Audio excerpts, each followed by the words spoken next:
रामप्रसादः बिस्मिलः। 97-अष्टादशशततमे वर्षे जून् मासस्य 11 दिनाङ्के उत्तरप्रदेशस्य शाहजहाँपुरग्रामे जातः अयं स्वतन्त्रतासङ्ग्रामसेनानी, कविः, लेखकः च आसीत्। यदा सः 19-वर्षीयः आसीत् तदैव सः स्वतन्त्रतासङ्ग्रामे भागं स्वीकृतवान्। सः उत्तमः लेखकः आसीत्। सः देशभक्तिपूर्णां रचनां करोति स्म। तस्य पुस्तकेषु आङ्ग्लशासकानां विरोधं भवति स्म। अतः तस्य बहूनि पुस्तकानि प्रतिबन्धितानि आसन्।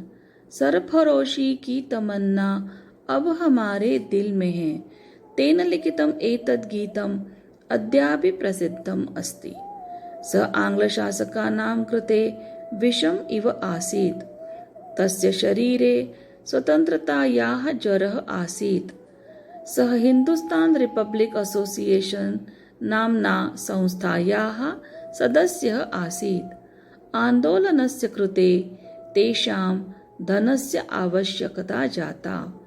एतदर्थं ते आङ्ग्लशासकस्य अस्त्रशस्त्रेण पूर्णात् रेलयानात् चौर्यं कृतवन्तः। एषा घटना काकोरीकाण्ड नाम्ना प्रसिद्धा अस्ति।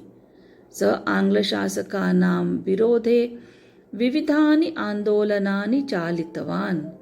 फलस्वरूपम् आङ्ग्लसर्वकारः तस्मै 17-19-शततमे वर्षे डिसेम्बर् मासस्य 19 दिनाङ्के, यदा सः 30 वर्षीयः आसीत्, मृत्युदण्डं दत्तवान्।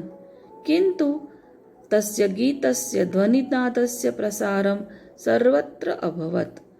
अद्य तस्य नाम्ना बहूनि स्मारकाणि, उद्यानानि च सन्ति।